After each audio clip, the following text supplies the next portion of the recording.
नमस्कार, लक्षवेधीमध्ये आपलं स्वागत। मी प्रसाद काथे। जगभरामध्ये कोरोनाच्या प्रादुर्भावानं अनेक ठिकाणी रोजचं जगणं जवळपास बदलत चाललंय। महाराष्ट्रात सुद्धा आज शिवजयंती तिथीनुसार साजरी करताना अनेकांना अनेक ठिकाणी सरकारच्या नव्या निर्बंधांना सामोरं जावं लागलं। एका बाजूला हे घडत असताना दुसऱ्या बाजूला कोरोनाबाबत अमुक करा तमुक करू नका असं सांगणाऱ्या असंख्य प्रकारच्या सूचना आपल्या अवतीभोवती घुटमळतायत। या अशा प्रकारच्या या तमाम सूचनांमुळे अफवांमध्ये दर दिवशी भर पडतेय। इतकंच नाही तर इथे सापडला कोरोनाचा रुग्ण, तिथे सापडला कोरोनाचा रुग्ण असं म्हणत कोरोनाच्या संशयितांना रुग्ण ठरवत त्यांच्याबाबत समाजाचा दृष्टिकोन सुद्धा बदलतोय। पुण्यामध्ये तर ज्यांना कोरोनाची बाधा झाली आहे की नाही या तपासणीसाठी हॉस्पिटलमध्ये नेलं गेलं, त्यांची नावं सुद्धा समोर आणली गेली आणि जणू काही ते माणसं ही अस्पर्श आहेत अशा भावनेनं त्यांच्याशी वागणं सुरू झालं। समाजात विविध पातळ्यांवर कोरोनाच्या बाबतीतला हा माहितीचा प्रसार हा कुठे ना कुठेतरी नकारात्मक परिणाम करतोय। एकीकडे राज्य सरकार या सर्व प्रकाराला सामोरं जाण्यासाठी आपल्याकडून प्रयत्न करत असलं तरी दुसऱ्या बाजूला कोरोनाबाबत अफवांचा बाजार हा प्रचंड मोठ्या प्रमाणात पसरला असल्यानं रोगाच्या प्रादुर्भावापेक्षा अफवांच्या बाजाराला नियंत्रित करण्याचं एक मोठं आव्हान आता राज्य सरकारच्या समोर प्रकर्षानं आहे। राज्य सरकारच्याच बरोबर ठिकठिकाणच्या प्रशासकीय यंत्रणा कोरोनाला वैद्यकीय दृष्ट्या सामोरे जायला तयार आहेत का? कोरोनाच्या संदर्भातल्या अफवा कोण पसरवतंय? अफवांचं मानसशास्त्र नक्की काय असतं? समाज त्याला बळी चटकन का पडतो? इतकंच नाही तर अफवा पसरवण्याच्या मागे नक्की काय भूमिका असते? याच बरोबर आत्ताच्या घडीला राज्य सरकार हे सर्व स्तरांवर केवळ शहरातच नाही तर ग्रामीण भागात सुद्धा कोरोनाच्या लढाईला तयार आहे का? या आणि अशा अनेक प्रश्नांवर आजची लक्षवेधी चर्चा, कोरोनाची अफवा पळवा।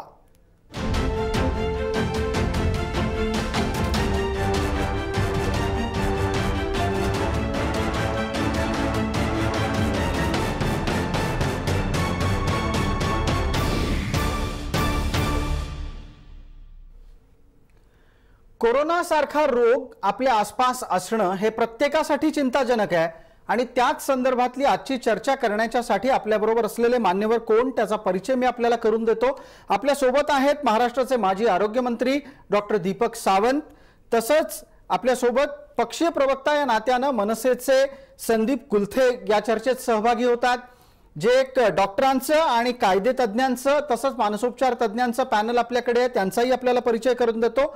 त्यामध्ये आहेत डॉक्टर अमोल अन्नदाते, डॉक्टर मनीष निकम आणि मिलिंद पवार। मिलिंद पवार कायदे तज्ञ आहेत, त्यामुळे मी स्वाभाविकरित्या आता या चर्चेची सुरुवात त्यांच्यापासून करतो। मिलिंद पवार, माझा थेट प्रश्न आता हा आहे की अफवा पसरवून कोरोनाच्या संदर्भातली भीती अकारण समाजात वाढतीये का आणि ती वाढवण्याच्या मागे मास हिस्टेरिया तयार करण्याच्या संदर्भात कोणी काम करतंय का?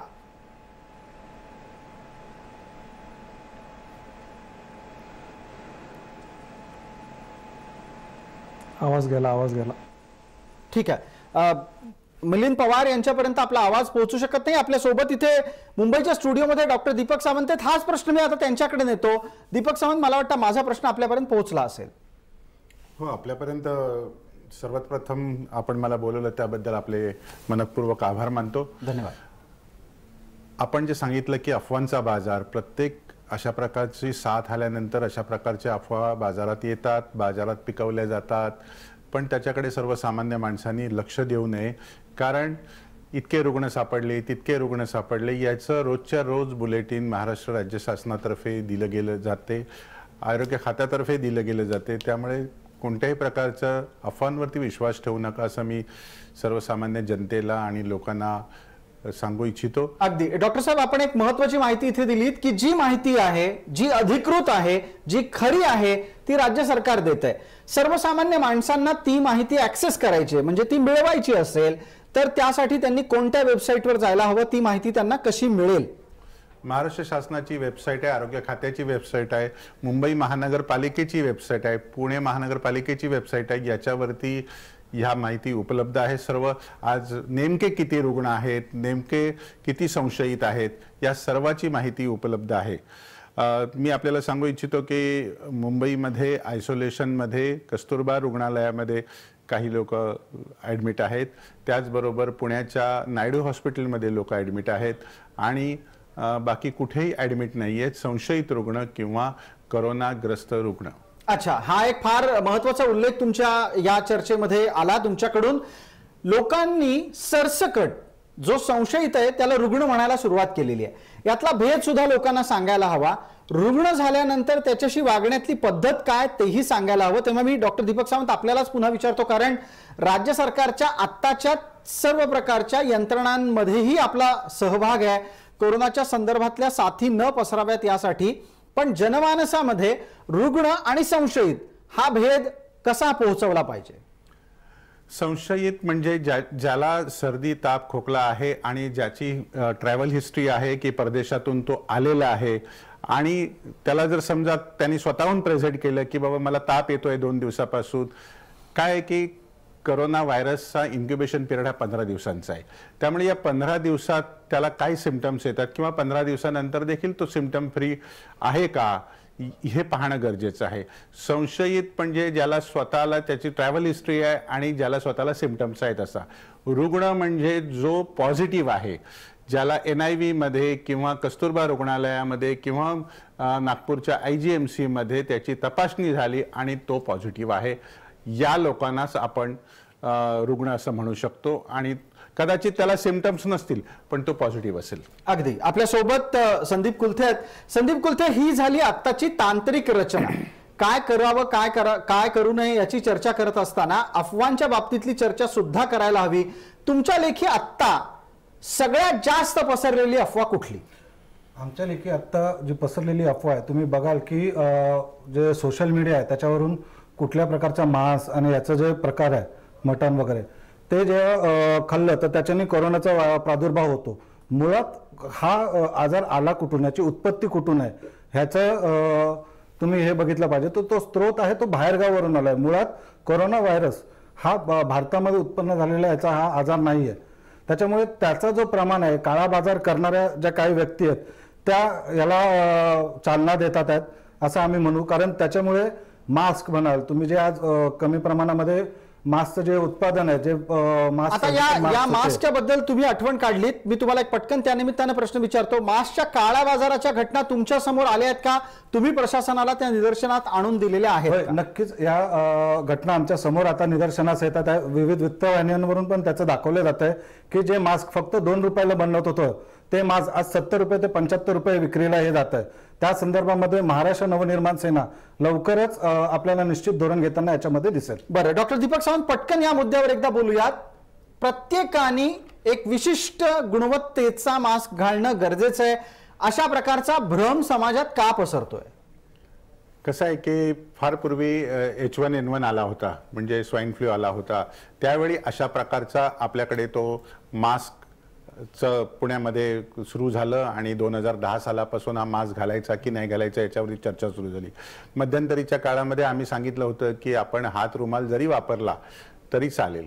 मास्क वापरणं का धोक्याचं आहे? कारण मास्कचं नंतरचं जे डिस्पोजल आहे ते आपण करत नाही. अगदी. आणि तुम्हाला कचरा कुंडीत फेकतो. अगदी तुम्हाला भिवंडीतलं प्रकार तर कळलाच असेल. तिथे वापरून टाकून दिलेले मास्क धुवून पुन्हा बाजारात आलेले आहेत. इतक्या भयानक प्रकाराने व्यवस्था ही दुसऱ्या पातळ्यांवर पण काम करत असते. डॉक्टर अमोल अन्नदाते यांच्याकडे जाऊयात. डॉक्टर अमोल अन्नदाते, माझा आवाज आपल्यापर्यंत पोहोचत असेल तर मला आपल्याकडून शहरी आणि ग्रामीण आरोग्य व्यवस्थेसमोरची कोरोनाच्या विरोधातल्या लढाईची आव्हानं काय यावर जाणून घ्यायला आवडेल. सगळ्यात महत्वाचं आज आपली ग्रामीण आरोग्य व्यवस्था काय, शहरी आरोग्य व्यवस्था काय. सध्या आपल्या समोर जी नेहमी आधीपासूनची आव्हानं होती, डेंग्यूची साथ झाली, आताची झाली, ती आमच्या भागात आता हँड फूट माउथ डिसीज नावाची एक साथ होती जी अजूनही चालू आहे. रिकेटशियल फीवर येऊन गेलं. या साथी आम्हाला अगदी ग्रामीण भागात 5वीलाच पोहोचलेल्या आहेत. काही काही साथी अनंत काळापासून सुरूच आहेत, 4-5 वर्ष झाली. याच साथीला आपण अजून पुरेसे पडत नाहीये. याच साथीला अजून आपण तोडकी पडतोय. आजही ग्रामीण डिस्ट्रिक्ट हॉस्पिटल्समध्ये डॉक्टरांची कमतरता आहे, पॅरामेडिकल स्टाफची कमतरता आहे आणि अशा वेळी कोरोना सारख्या संकटासाठी नक्कीच आपण कुठेतरी कमी पडणार आहोत. आणि आता जे काही झालंय आपण 8-10 दिवसापूर्वी त्याच्यावर चर्चा झाली होती. हे सगळं प्रकार थोडंफार आपण थोडं लवकर जागं व्हायला पाहिजे होतं, असं झालं. आता जी यंत्रणा हारायला लागली. तुम्ही असं म्हणता थोडं लवकर जागं व्हायला पाहिजे होतं, म्हणजे साधारण कधी आणि लवकर जागं व्हायला पाहिजे होतं म्हणजे त्या दिवशी सुद्धा काय करायला पाहिजे होतं? कडे आहे आता तुम्ही बघताय की संशयित लोकांचे हेल्पलाईन्सवर फोन सुरू झालेले, त्याचा कोणी फोन करायला हवा, कारण कोणी त्या नंबर्सवर फोन करत सुटले, त्याचे मेसेजेस व्हायरल आहेत. तर आयसोलेशन वॉर्ड जे आपल्याकडे आहेत ते अत्यंत निवडक ठिकाणी आहेत. किमान सगळ्या वैद्यकीय महाविद्यालयांमध्ये अजूनही आयसोलेशन वॉर्ड नाही. प्रायव्हेट मेडिकल कॉलेजेसचा याच्यामध्ये अजूनही सहभाग नाही. तालुका पातळीवर जिथे 100 खाटांची सब डिस्ट्रिक्ट हॉस्पिटल्स आहेत, उपजिल्हा रुग्णालय, तिथे आयसोलेशन वॉर्ड नाही. याच्या पुढची गोष्ट, आयसोलेशन वॉर्ड सुरू करताना आयसोलेशन वॉर्ड कसा सुरू करायला हवा याचं प्रिव्हेंटिव्ह अँड सोशल मेडिसिनच्या पुस्तकांमधला प्रोटोकॉल एकदा आपल्या सगळ्या मंत्री महोदयांनी, मुख्यमंत्र्यांनी, सगळ्या सचिवांनी नीट वाचायला हवा. तो अजूनही नीट फॉलो होत नाही. तुम्ही जर फोटो बघितले असतील, सगळ्यात महत्वाचं 2 पेशंटच्या खाटांमध्ये किमान एक स्क्रीन, आयडियली एक भिंत पाहिजे, ती आपण अपेक्षा करू शकत नाही. पण 2 पेशंटच्या खाटांमधलं अंतर आणि त्याच्यामध्ये स्क्रीन हे कुठल्याही आयसोलेशन वॉर्डमध्ये तुम्हाला सापडणार नाही. त्याच्या 2 दरवाजांमध्ये स्पेस पाहिजे, आधी एक दरवाजा पाहिजे, नंतर एक दरवाजा पाहिजे. हे कुठेही फॉलो होत नाही आहे. तर मला वाटतं म्हणजे थोडक्यात काय, एक साधारणपणे जे आयसीयू सारखे वॉर्ड आहेत, आयसीयू सारखेच वॉर्ड हे आता आयसोलेशन वॉर्ड नावाने आपल्याला अनेक ठिकाणी पाहायला मिळू शकतात. डॉक्टर दीपक सावंत, मला वाटतं या एका गंभीर मुद्द्यावर तुम्ही दखल देणं तर गरजेचंच आहे, पण हा मुद्दा तुम्ही राज्य सरकारकडे पोहोचवणं पण गरजेचं आहे. आयसोलेशन वॉर्ड हे सर्व ठिकाणी जिल्हा रुग्णालयामध्ये करण्यासाठी सूचना दिलेल्या आहेत. आयसोलेशन वॉर्ड सध्या 2 गोष्टी आहेत, एक क्वारंटाईन करणं आणि आयसोलेशन करणं, याच्यामध्ये एक थिन लाईन आहे आणि ही थिन लाईन आपल्याला पार करून जायची आहे. आयसोलेशन वॉर्डमध्ये सेपरेशन महत्त्वाचं, ही गोष्ट बरोबर आहे, पण आयसोलेशन वॉर्ड किती असावे त्यासाठी एक आयडियल जसलोक हॉस्पिटलनी प्रायव्हेट हॉस्पिटलसाठी एक आयसोलेशन वॉर्ड बनवलेला आहे, ज्याच्यामध्ये निगेटिव्ह प्रेशर मेंटेन केलेलं आहे, ज्याच्यामध्ये डायरेक्ट एंट्री पेशंटची आहे. बाहेरून आल्यानंतर तो सरळ हॉस्पिटलमध्ये न फिरता तो डायरेक्ट त्या ह्याच्यामध्ये त्या वॉर्डमध्ये जातो. त्याचबरोबर तिथे हिफा फिल्टर्स लावलेले आहेत. हा झाला एअर कंडिशन जी हॉस्पिटल्स आहेत, जी 5 स्टार हॉस्पिटल्स आहेत, त्याच्यासाठी आपण एक मॉडेल तयार केले.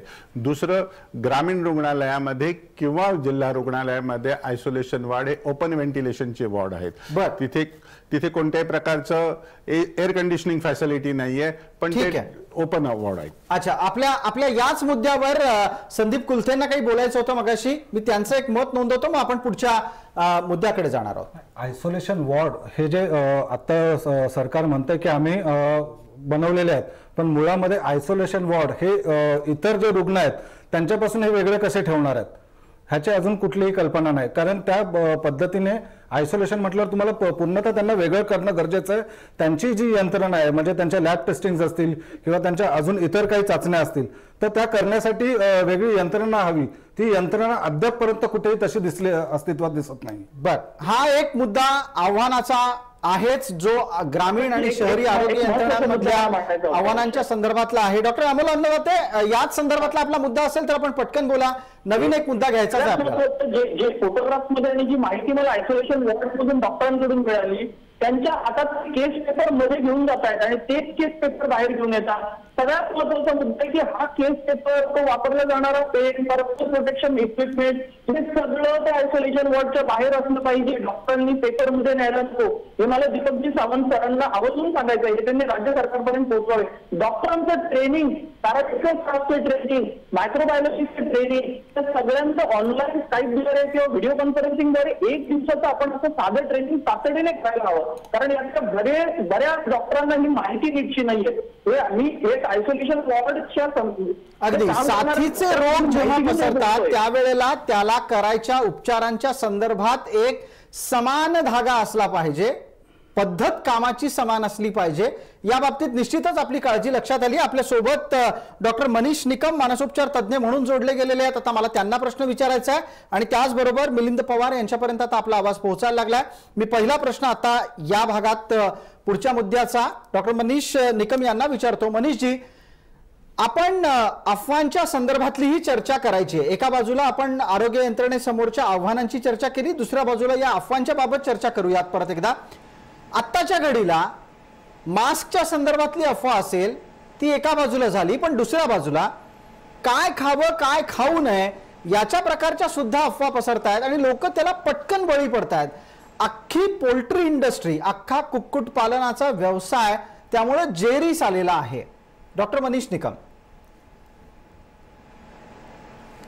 येस, तुम्ही जे म्हणताय ते अगदी बरोबर आहे. आता कुक्कुटपालन म्हणजे जे पोल्ट्री इंडस्ट्री आहे याचं सर्वात मोठं नुकसान आता या कोरोना व्हायरसमुळे झालेलं आहे.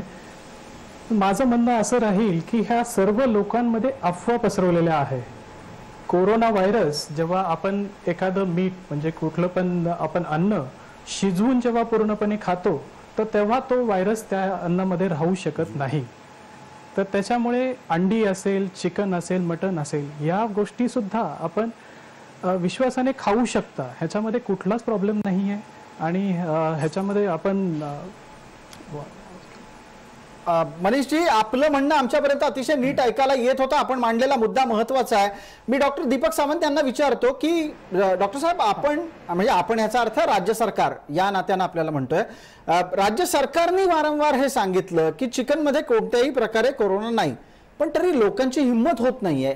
काय कारण आहे? कसं आहे की मध्यंतरी मला वाटते मंत्री महोदयांनी पण डिक्लेअर केलं की अशा प्रकारचं कुठल्याही प्रकारचं चिकनमधून व्हायरस जात नाहीये.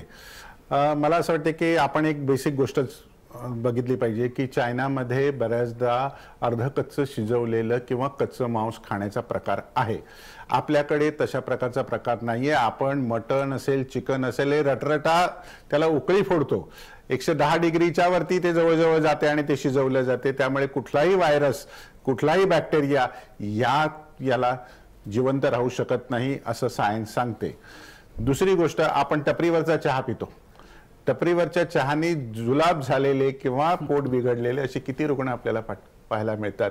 कारण तो चहा असतो, तो भले पाणी त्याच्यावरती जे पाण्यामध्ये ज्या पाण्यामध्ये बनवला जातो ते पाणी विवादित असेल, पण ते इतकं उकळलेलं असते की त्याच्यामध्ये जिवंत कुठलाही बॅक्टेरिया किंवा कुठलाही व्हायरस किंवा कुठलाही फंगल इन्फेक्शन जिवंत राहू शकत नाही. हे अगदी आपण ठोकून सांगू शकतो. अगदी. मग मिलिंद पवार, आता मला सांगा, जर इतक्या प्रकारे कोरोना व्हायरसच्या विषाणूंच्या संदर्भातली माहिती अधिकृतरित्या विविध ठिकाणी उपलब्ध असेल तरी पण समाज माध्यमांमधून कोरोनाच्या संदर्भात जी भीती पसरवली जाते ती कशी रोखणार आहोत? कायद्याच्या द्वारे त्याला काय प्रतिबंध करता येणार आहेत?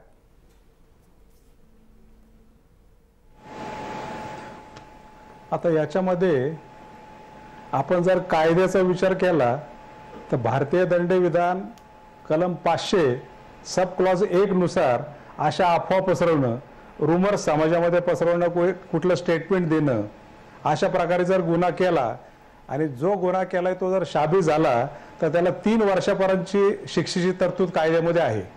आता या रुमर्स, अफवा कशा पसरवल्या जातात? आता आपण समजा आता आजच्या घडीला आपण फोन जरी लावला तर तिकडून खोकल्याचा आवाज येतो. आता याला अफवा आपण म्हणणार नाही, हे जनजागृती झाली.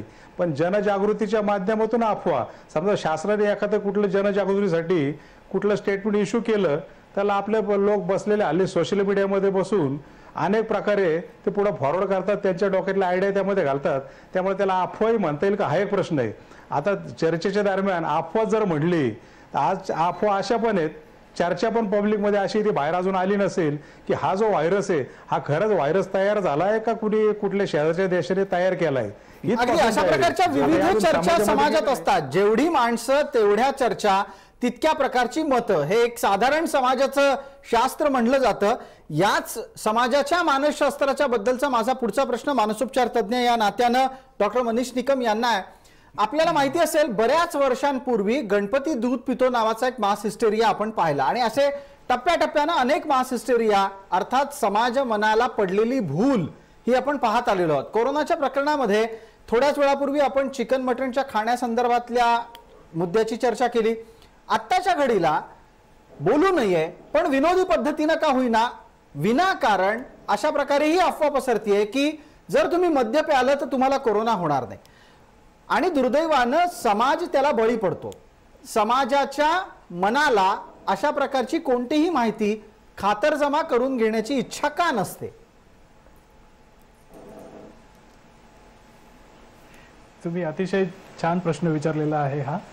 ॲक्च्युली आत्ता सुद्धा स्टडीजमध्ये आपण ऐकतो की अल्कोहोल जे आहे ते ॲज अ सॅनिटायझर म्हणून तुम्ही सुद्धा वापरलं तर त्यामुळे सुद्धा आपण हा व्हायरस मरू शकतो, हा व्हायरस तिथे जिवंत राहणार नाही असा त्याचा उपयोग आपण हा करू शकतो. पण मद्यपान करणे हे पूर्णपणे वेगळं आहे आणि मद्यपानाचा आणि व्हायरस संक्रमित होण्याचा याचा तसा काही संबंध नाही. उलट मी कालच एक वर्तमानपत्रामध्ये बातमी वाचली की इटलीमध्ये 4 जण मद्यपान पिले की त्यांना वाटलं की आपण मद्यपान जास्त पिलो की आपल्याला हा व्हायरस होणार नाही.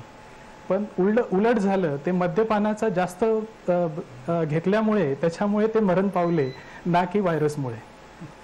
अगदी हाही एक महत्वाचा मुद्दा. आणि त्याचबरोबर त्या मद्यपानामुळे त्यांची रोगप्रतिकारक शक्ती किती कमी झाली असेल हाही चर्चेचा मुद्दा येतो. डॉक्टर अमोल अन्नदातेंकडे जातोय.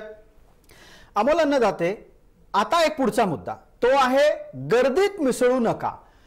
भारतासारखा देश जो जगाच्या पाठीवर सर्वाधिक लोकसंख्या असलेला देश म्हणून मोजला जातो, तिथे गर्दीची व्याख्या काय करायची? आंतरराष्ट्रीय मानांकन जेव्हा कोरोनाची साथ आली तेव्हा मेडिकल जर्नल्स पासून वेबसाईट्स पासून सगळीकडे आमच्या वैद्यकीय क्षेत्रातही ही चर्चा सुरू आहे की आपण रुग्णांना आपल्या काय सांगायचं. तर इंटरनॅशनल प्रोटोकॉल्स काय म्हणतो, जिथे 20 लोक एका ठिकाणी एका वेळेला एका छोट्या जागेत येतात, एका खोलीत एका बंद जागेत येतात, सगळ्यात महत्वाचं त्याला गर्दी म्हणायचं. आणि कोरोना किंवा कुठलाही व्हायरल साथीचा आजार हा 20 लोक जर एकत्र येत असतील छोट्या जागेत तर त्याला गर्दी म्हणायला हरकत नाही.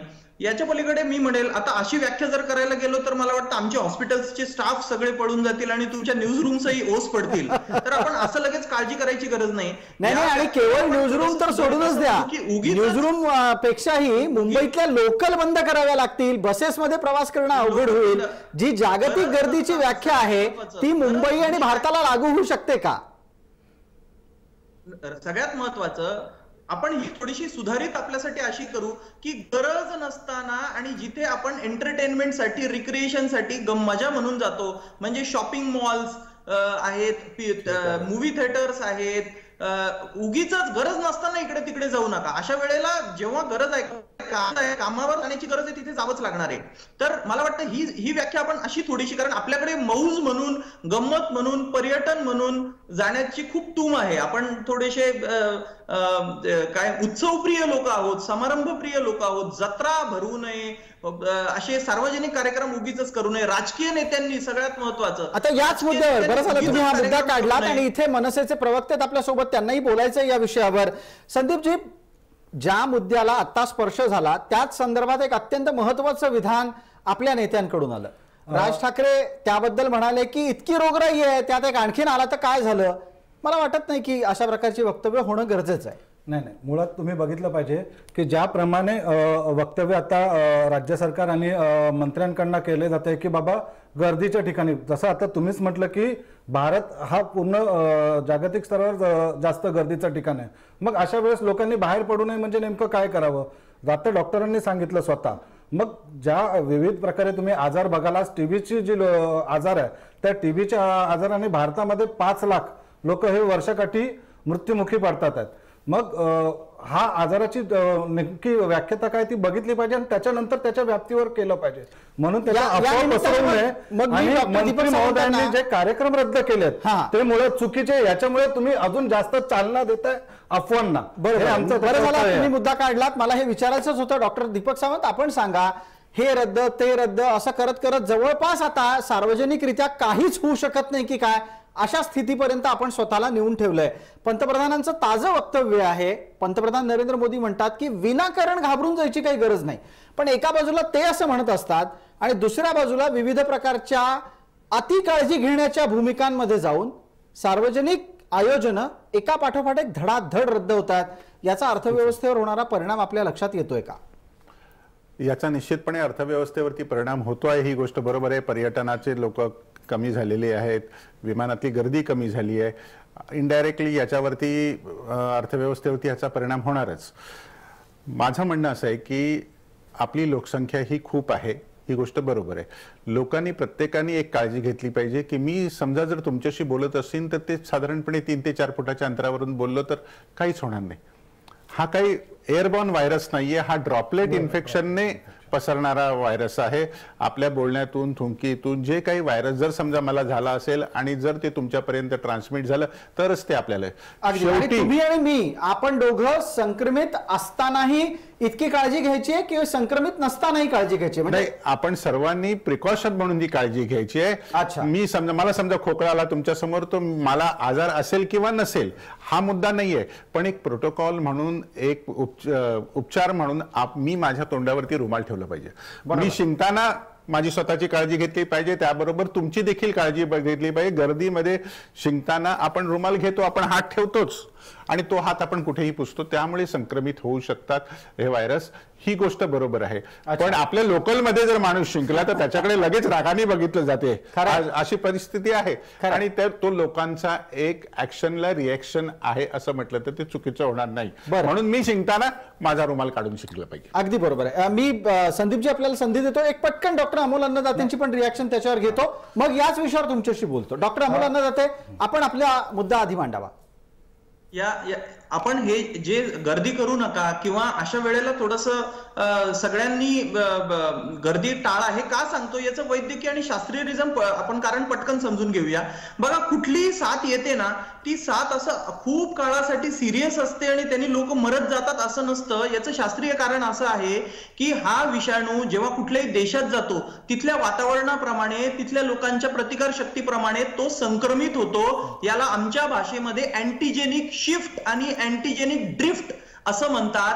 तो त्याचं रूप बदलतो आणि 4 महिने 6 महिने एक विशिष्ट काळ गेला की मग त्याची तीव्रता, त्याच्यामुळे होणारे मृत्यू घटत जातात. तोपर्यंत 2-3 महिने आपल्याला थोडासा संयम गरजेचा असतो.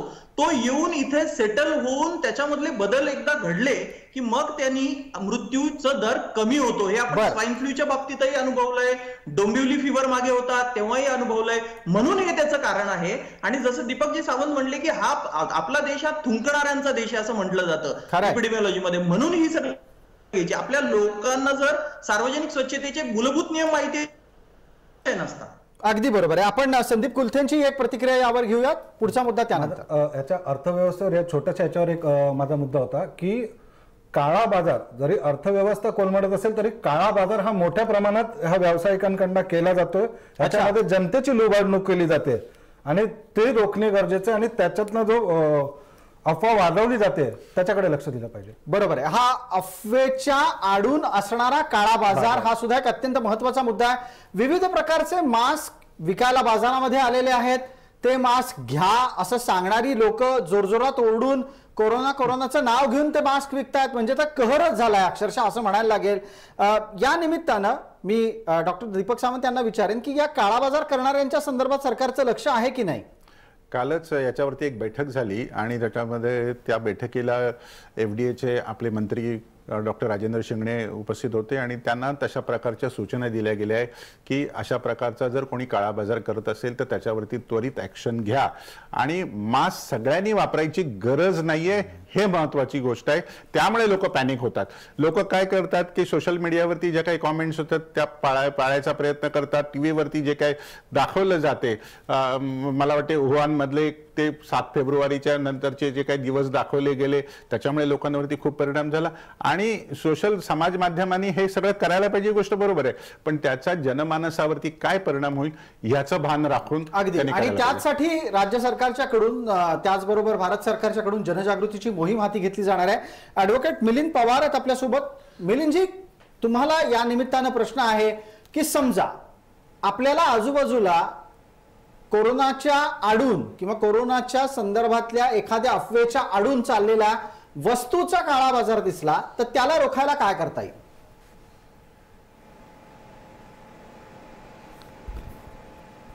असं जर कोणी एखादा व्यापारी किंवा मेडिकलचा दुकानदार असं जर कोणी काळा बाजार करणारा आढळला तर संबंधित व्यक्तींनी त्याची किंमत विचारली पाहिजे आणि ते किमतीपेक्षा जास्त पैशाने जर तो विकत असेल तर तात्काळ संबंधित पोलीस स्टेशनला जाऊन रितसर जर तक्रार दिली तर 100% पोलीस त्यावर ॲक्शन घेतील, त्यावर गुन्हा दाखल होईल आणि त्या माध्यमातून जे काही काळा बाजार करतील त्यांचं बाहेर पितळ उघडं पडेल आणि ऑटोमॅटिक समाजामध्ये चांगल्या प्रकारचा मेसेज जाईल. अगदी हा एक त्याचबरोबरचा काळ्या बाजाराच्या संदर्भातला महत्त्वाचा मुद्दा आपल्या चर्चेमध्ये आला. या चर्चेमध्ये एक छोटीशी जाहिरातीची विश्रांती गरजेची आहे. आपण लक्षवेधीच्या पुढच्या भागामध्ये चर्चा करू की कशा प्रकारे समाजाने त्यांच्यापर्यंत येणाऱ्या माहितीचं विश्लेषण करून त्यात काय योग्य काय अयोग्य ठरवायला हवं.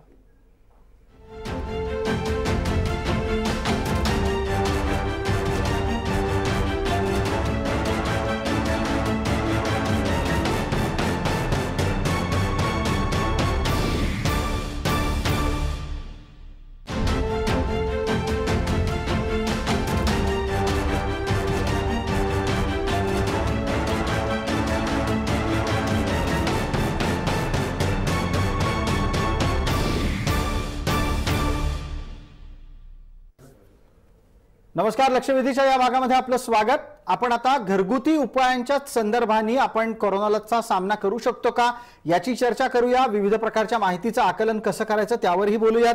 डॉक्टर दीपक सावंत यांच्याकडे जातोय. डॉक्टर दीपक सावंत, समजा आपण वारंवार असं सांगतो आहोत लोकांना की मास्क वापरण्याचा अतिरेक करण्याची गरज नाही, तो कोणी वापरायचा आहे ते ठरलेलं आहे. रुमाल वापरा, तो रुमाल स्वच्छ असू द्या.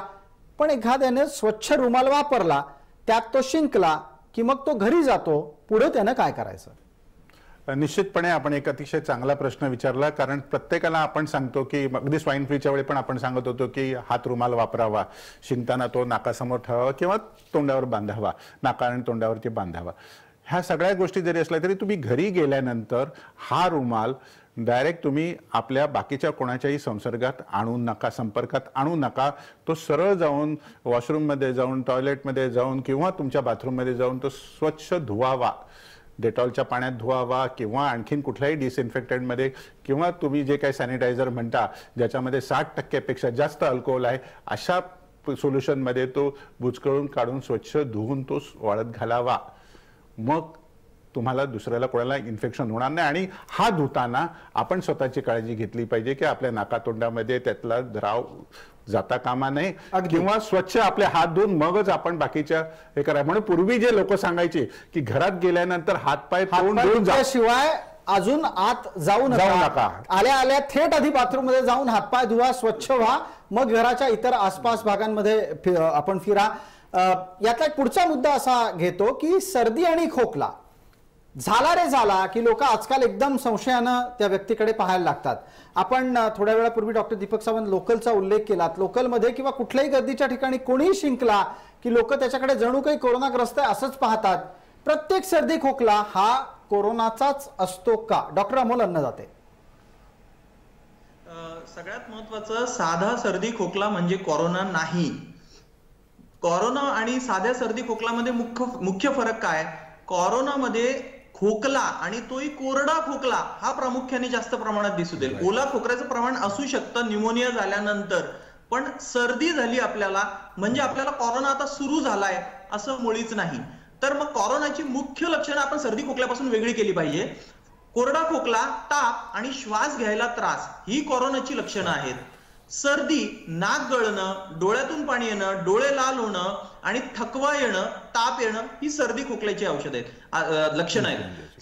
सध्या काय होतंय, हेल्पलाईनला सगळी सर्दी खोकल्याची लोक फोन करतायत आणि त्याच्यामुळे हा फरक सगळ्यांनी लक्षात घ्यायला हवा. आणि प्रत्येक सर्दी खोकल्याचा रुग्ण किंवा अगदी साध्या खोकल्याचा खोकला हा बाकीच्या दुसऱ्या व्हायरल आजारांनी या काळामध्ये दुसरे व्हायरसेस सगळे झोपलेले आहेत असं काही नाही. तो खोकला दुसऱ्या व्हायरसेसमुळे असू शकतो. म्हणून खोकला असेल म्हणजे हा कोरोनाच असा नाही. आणि सगळ्यात महत्वाचं, जरी तो कोरोना असेल, सगळ्यात महत्वाचं एक गोष्ट लक्षात घ्या, आज 73 केसेस आज भारतात या निदान झालेल्या आहेत, आयसोलेशन मध्ये आहेत. 1,26,628 केसेस अख्ख्या जगात आहेत. पण त्या फक्त केसेस आहेत, लगेच आपल्या 73च्या 73 केसेस आता सिरियस नाहीयेत. त्यांना बऱ्याच जणांना काहीच त्रास नाहीये, थोडासा त्रास आहे आणि ते 5 दिवसात बरे होऊन घरी जाणार. अगदी बरोबर. हा एक अत्यंत महत्वाचा मुद्दा आहे आणि जो सर्व प्रेक्षकांनीही लक्षात ठेवण्याची गरज आहे की कोरोना झाला म्हणजे आयुष्याचा खेळ संपला असं नाही. तुम्ही त्यातून बरे होऊ शकता, ठणठणीत बरे होऊन तुम्ही पूर्वीचं जसं जीवन आहे तसंच जगू शकता. मी याच्यामध्ये एक मला ऍड करायचं आहे. एक कॅलिफोर्नियाला मध्यंतरी कॉन्फरन्स झाली की ज्यांनी हे कोरोनाचे पेशंट ट्रीट केले होते अशा काही डॉक्टरांनी आपली मतं मांडली त्या कॉन्फरन्समध्ये. त्यांनी म्हटलेलं आहे की कोरोनामुळे 2% किंवा 3% लोक जात असतील, मृत्युमुखी पडत असतील, पण सुपरएडेड बॅक्टेरियल इन्फेक्शनमुळे जास्त लोक मरतात. कारण ज्यावेळी इंट्युबेट करतो आपण त्यावेळी इन्फेक्शन पास ऑन होते किंवा हॉस्पिटल बॉर्न इन्फेक्शन ज्याला आपण म्हणतो त्यामुळे लोक जास्त गेलेली आहेत. अशा प्रकारचं त्यांनी आपलं मत मांडलं. हे एक महत्वाचं लक्षण आहेच, निरीक्षण आहेच. मला संदीप कुलथेंना या निमित्ताने थोडी सूचना करायची. अच्छा अन्नदाते याच संदर्भातला मुद्दा आहे का अमोलजी? याला प्रतिकार शक्ती ज्याची कमी आहे, म्हणजे ज्यांना डायबिटीस आहे त्यांनी साखर नियंत्रणात ठेवावी, किडनीचे आजार आहे त्यांनी त्यांचं क्रिएटिनिन नियंत्रणात ठेवावं, ज्यांचं वय जास्त आहे त्यांनी आहार चांगला घ्यावा. ह्या गोष्टी महत्वाच्या आहेत. प्रतिकार शक्ती हा याच्यात निर्णायक गोष्ट आहे. आणि लहान मुलं 5 वर्षाच्या खाली लवकर जन्माला आलेली, त्याच्यामुळे जे ठणठणीत फिट आहेत, रोज धावतात, व्यायाम करतात, आहार चांगला घेतात, भरपूर काम करतात, प्रतिकार शक्ती चांगली असेल तर मुळीच झाला कोरोना तरी घाबरण्याची गरज नाही. हे खूप महत्वाचं आहे. हा एक अत्यंत महत्वाचा मुद्दा. म्हणजे आपल्याला सगळ्यांना आठवतच असेल, आपल्या घरातली मोठी माणसं बऱ्याचदा सांगायची की मी लोखंडाचे चणे पचवले आहेत असं ते सहज बोलून जायचे. ते त्यांच्या पाचन शक्तीवर, रोगप्रतिकारक शक्तीवर अवलंबून होतं. आता या चर्चेच्या अनुषंगाने मला संदीप कुलथेंना एक विनंती करायची आहे. खरं तर हा विषय डॉक्टर दीपक सावंत यांच्याही मार्फत आपल्याला जमतोच आहे, पण मी त्यांनाही ती सांगेन की मनसेच्या माध्यमातून असेल, शिवसेनेच्या माध्यमातून असेल किंवा सर्वच राजकीय पक्षांच्या माध्यमातून असेल, तुम्ही चौकाचौकात तुमचे फलक लावतात. किमान त्या माध्यमातून तुम्ही हा विषय का सुरू करत नाही की कोरोनापासून घाबरण्याची गरज नाही, प्रत्येक सर्दी खोकला कोरोना नसतो. ही 2 वाक्य जरी लिहिली ना तरी लोकांच्या मनातलं टेन्शन निम्म्यापेक्षा कमी झालेलं असेल. संदीपजी, नक्कीच आपण जी सूचना मांडली त्या सूचनेनुसार आम्ही त्या ह्याच्यावर तुम्ही ज्या पद्धतीने सांगितलं त्या पद्धतीने आपण प्रसार करू. कारण अफवांना जितकं रोखता येईल हे रोखण्याचं कार्य हे आमचं स्वतःचं सुद्धा आहे. त्याच्यात आम्ही दक्षता नक्कीच घेऊ. नक्की, धन्यवाद. तुम्ही ही एक सकारात्मक भूमिका घेतली त्यासाठी. मला मानसोपचार तज्ज्ञ या नात्यानं डॉक्टर मनीष निकम यांना विचारायचं आहे. मनीषजी, बऱ्याचदा आपण येणाऱ्या माहितीचं आकलन करायला कमी पडतो. काय कारण असतं की माणूस समोर जे काही आलंय, मग ते छापलेले शब्द असोत किंवा स्क्रीनवर आलेले शब्द असोत, त्यावर इतक्या चटकन लक्ष ठेवतो, लक्ष देतो, मान्य करतो. हे टाळण्यासाठी माणसातल्या कोणत्या क्षमतांचा विकास खरंच एकदा गरजेचा आहे? फारच छान प्रश्न विचारलाय आपण. यामध्ये मी जसं सांगेल की आपल्याला स्टडी करणं इम्पॉर्टंट आहे. ही जी आता तुम्ही जी बोलली ही भावना लोकांमध्ये येते, तर ही भावना भीतीची भावना आहे. लोकांनी ऐकलेलं असतं की अरे बाबा ह्याला कोरोना झाला. लोकांनी सोशल मीडियावरती काही पिक्चर्स बघितलेले असतात की अरे बाबा हा कोरोनाचा माणूस ह्याला असा आयसोलेट केलेला आहे किंवा हा कोरोनाचा रुग्ण असा दगावला आणि चीनमध्ये अशी आत्ता अवस्था आहे. तर त्याच्यामुळे एक पॅनिक स्टेट निर्माण झालेली आहे. इवन आत्ता पण आपल्या आजूबाजूला पण ती पॅनिक स्टेट आहे. आणि त्यामुळे जे काही सांगेल, जे काही दिसेल ते खरं आहे असं सर्वांना वाटतंय. मग त्याच्यामध्ये काही गोष्टी चुकीच्या पण असतात, काही गोष्टी बरोबर पण असतात. पण एक भीती आपल्या प्रत्येकाच्या मनात असल्यामुळे त्या भीतीच्याच कारणास्तव की हे प्रत्येक गोष्टीला खरं मानलं जातं. प्रत्येक गोष्टीला खरं मानलं जातं आणि ती पटकन स्वीकारली जाते गोष्ट. कारण प्रत्येकाला आपल्या जीवाची काळजी असते, पण ती जीवाची काळजी असण्याबरोबरच तुमच्यापर्यंत पोहोचलेली माहिती ही कितपत खरी कितपत खोटी याची खातरजमा करणं ही तितकंच गरजेचं आहे. डॉक्टर दीपक सावंत, राज्य सरकारच्या कडे याबाबत जास्त अधिक सकारात्मकरित्या पाहिलं जात आहे. जास्त अपेक्षा या सरकारांकडून आहेत, कारण सरकारच्याकडे जनजागृतीचं एक प्रभावी माध्यम असतं आणि तेवढ्या क्षमतात पण त्यांच्यात असतात. खरं म्हणजे मी राज्य शासनाला सूचना केली आहे की राज्याची आरोग्य व्यवस्था ही काही भागात विभागलेली आहे. म्हणजे कसं सार्वजनिक आरोग्य खातं, मेडिकल एज्युकेशन, त्याचबरोबर कॉर्पोरेशन्स वेगवेगळी, मुंबई कॉर्पोरेशन, ठाणे कॉर्पोरेशन, तशी मोठी नगरपालिका, जिल्हा परिषद, अशा भागामध्ये प्रत्येकजण आरोग्याची काळजी घेते. याच्यात सुसूत्रा पाहिजे आणि ज्या काही आपण जाहिराती किंवा ज्या काही आपण लोकांना स्लोगन्स असतील किंवा आपण डूज अँड डोंट्स म्हणू, ज्याला आपण काय करावं आणि काय करू नये, ह्या युनिफॉर्मिटीमध्ये लोकांपर्यंत पोहोचल्या पाहिजेत, त्याच्यामध्ये एकवाक्यता पाहिजे अशा प्रकारची सूचना केली आहे आणि आपण ह्या गोष्टी करतो आहे आणि तशा माननीय मुख्यमंत्र्यांनी देखील अशा प्रकारच्या सूचना दिलेल्या आहेत. अगदी आपण एक फार महत्वाचा मुद्दा मांडलात की राज्य सरकारच्या माहिती प्रदान करण्याच्या पद्धतीत सुद्धा सुसूत्रता पाहिजे. अन्यथा बरेचदा होतं असं की कायदा एक सांगत असतो आणि अंमलबजावणी करणारा त्याची व्याख्या वेगळीच करतो आणि प्रत्यक्षात परिणाम तिसराच निघतो. मला ॲडव्होकेट मिलिंद पवार यांच्याकडे जायचंय. मिलिंद पवार, आपण आतापर्यंत अनेक टप्प्यांवर ही घटना पाहिलेली आहे की समाज माध्यमांवर एखादी अप्रिय आणि समाजामध्ये नकारात्मक परिणाम करणारी घटना असेल तर ती हटवण्यासाठी राज्य सरकार, केंद्र सरकार प्रभावीपणे काम करतं. आता ज्या अफवा समाज माध्यमातून पसरतात त्या सरकारांच्या प्रभावी अंमलबजावणीला मारक ठरतात, डोकेदुखी ठरतात. त्याला रोखायला सरकारांनी कसं काम केलं पाहिजे? सोशल मीडियावरचं अफवांचं पीक रोखायचं कसं?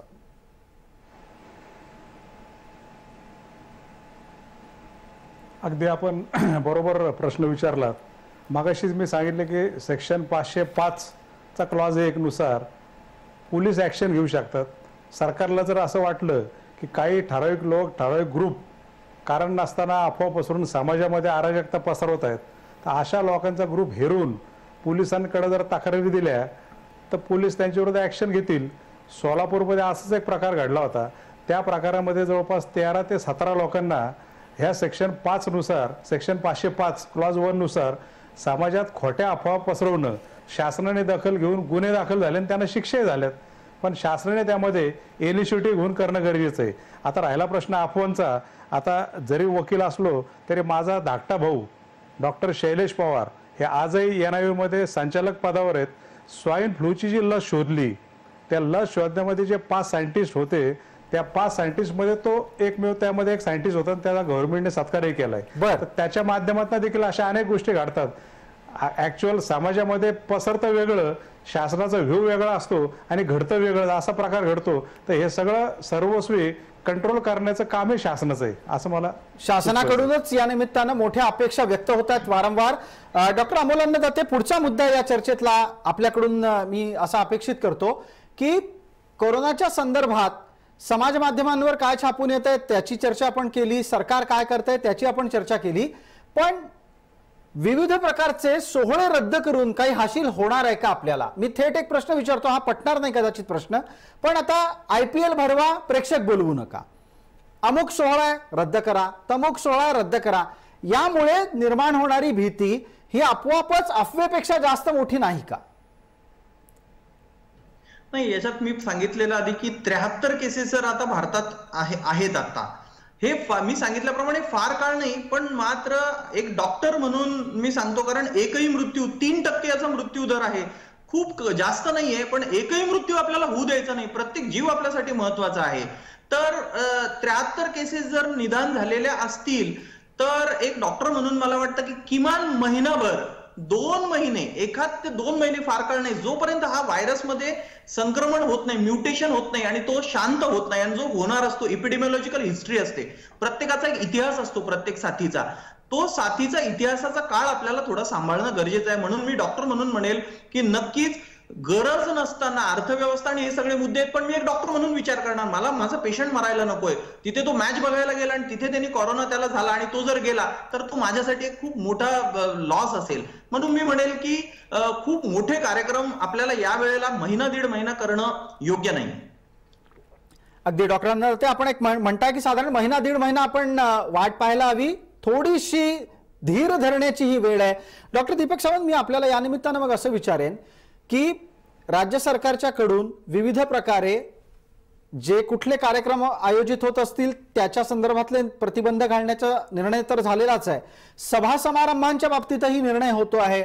येत्या काही काळामध्ये निवडणूक आहेत, त्या काळात आपण कसं करणार आहोत? कारण आता नाही म्हटलं तरी महिनाभरच उरलेला आहे महानगरपालिकांच्या निवडणुकांसाठी.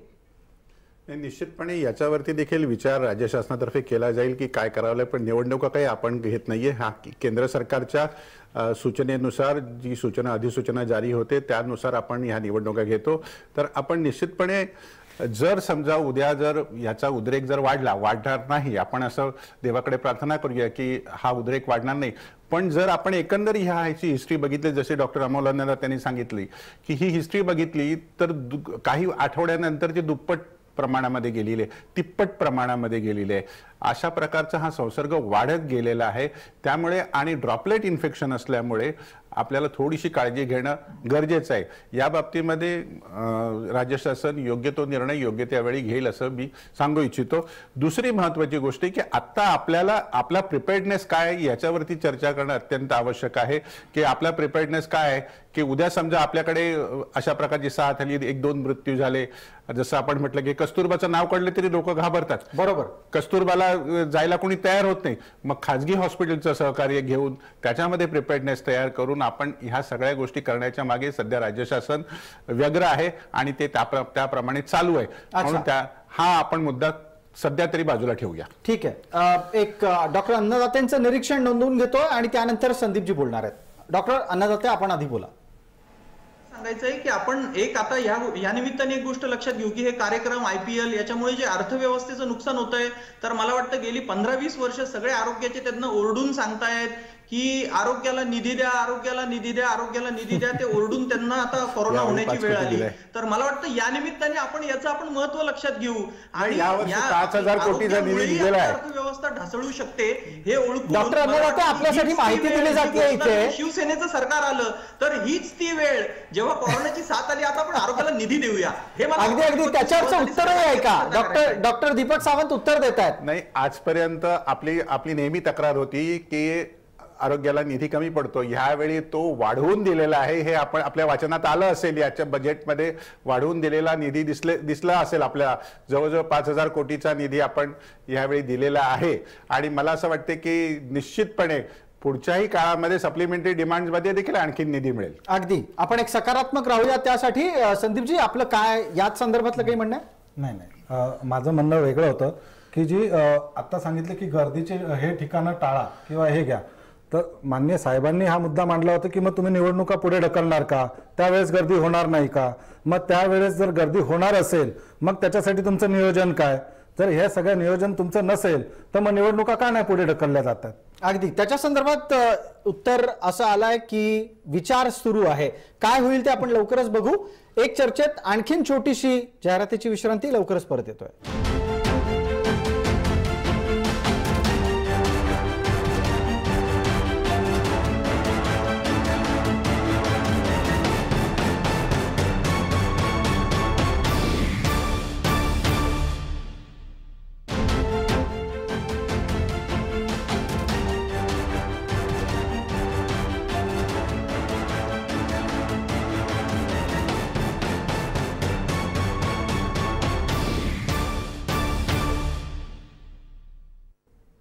नमस्कार, लक्षवेधीच्या या भागात आपलं स्वागत. आपण थेट जातोय डॉक्टर दीपक सावंत यांच्याकडे. दीपक सावंत सर, एक मुद्दा उपस्थित होतो वारंवार की आत्ता कोरोनाची चर्चा करतो आहोत म्हणून त्याबाबत, अन्यथा हा मुद्दा वारंवार इतर साथींच्या वेळेलाही उपस्थित झालेला आहे की कोणती पॅथी ही अशा प्रकारच्या साथीवर अधिक प्रभावी उपचार पद्धती आहे? ॲलोपॅथी, होमिओपॅथी, युनानी की ॲलोपॅथी? आता ही साथ या टप्प्यावरती आली आहे की आता कुठल्याही पॅथीचा विचार करण्यापेक्षा ॲलोपॅथीचा विचार करून जे काही उपलब्ध कारण याच्यावरती औषधच नाहीये. त्यामुळे औषधच नाहीये. आपण आता सध्या जी देतोय ती सिम्पटमॅटिक ट्रीटमेंट देतोय. एखादा पेशंट गमावण्यापेक्षा जी काही आता औषध उपाययोजना उपलब्ध आहे ती आपण करणं अत्यंत आवश्यक आहे. त्यामुळे कुठल्याही पॅथीच्या याच्यात न पडता, वादात न पडता आपण जी काही WHO दिलेली उपचार पद्धती आहे तीच आपण करावी असं माझं मत आहे. डॉक्टर अन्नदाते, हा मुद्दा कितपत पटतोय आपल्याला? काय हा व्हायरल आजार आहे आणि जी मार्गदर्शक तत्व आलेली आहेत त्यात काही प्रमाणात औषधं क्लोरोक्विन आणि झिंक या गोष्टीचं जर्मनीमध्ये ट्रायल झाली आहेत आणि त्याला चांगले रिझल्ट आहेत. ऑसेल्टामिव्हिर जी स्वाईन फ्लूच्या वेळी वापरली होती औषधं ती प्रभावी ठरतायत. दुसरी लोपिनावीर आणि रेस्डिमिव्हिरचं अजून पेटंट यायचं आहे, ते अजून ट्रायल लेवलला आहे. पण रेटॅनोव्हिर आणि लोपिनावीर ही HIV साठीची जी 2 औषधं वापरली जातात ती काही प्रमाणात प्रभावी ठरतायत. तर मला वाटतं की आता बाहेरच्या देशात ही 5-6 औषधं वापरली जात आहेत. क्लोरोक्विन हे भारतात अवेलेबल असलेलं स्वस्त औषध हे त्यात आशेचा किरण आहे.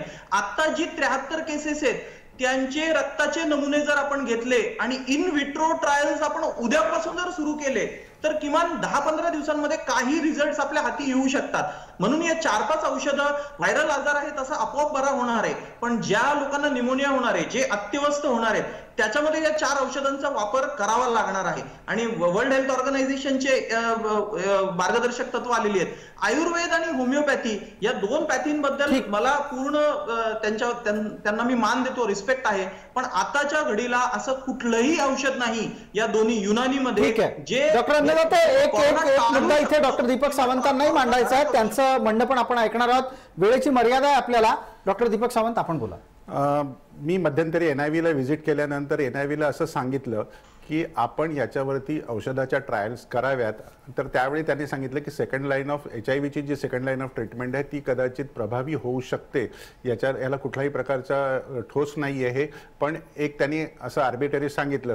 दुसरी महत्त्वाची गोष्ट आहे की रेमेडेसिवीर अशा प्रकारचे जे औषध आहे अँटीव्हायरल ते देखील याच्यावरती काही लोक असं म्हणतात की चांगल्या प्रकारे मदत करू शकते. म्हणजे याच्यामध्ये वादातीत मुद्दे आहेत. पण एक याबरोबरचा आणखीन मुद्दा चर्चेत घेणं गरजेचं आहे की कोणत्याही व्यक्तीला स्वतःच्या तब्येतीत कुठलाही बदल जाणवला की तो सर्वप्रथम पूर्वीपासून चालत आलेल्या फॅमिली फिजिशियन्सच्या परंपरेकडे जातो, म्हणजे आपल्या घरच्या डॉक्टरकडे जातो किंवा आसपास असलेल्या पण जनरल प्रॅक्टिशनरकडे जातो.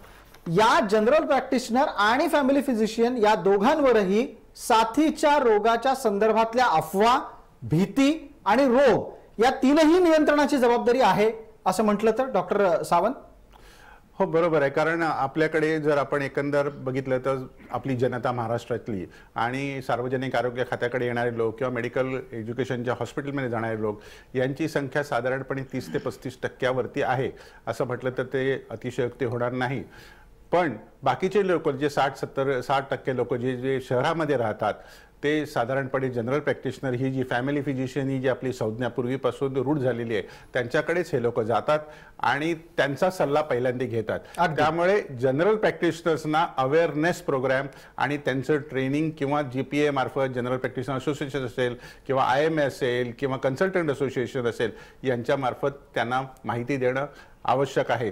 सोशल मीडियातून माहिती द्या, कशी माहिती द्या. दुसरं मी एक जनरल प्रॅक्टिस सांगू शकतो आणि नर्सेसना सांगू इच्छितो की ज्यावेळी तुम्ही पेशंट ट्रीट करता त्यावेळी तुम्ही स्वतःची पहिली काळजी घ्या.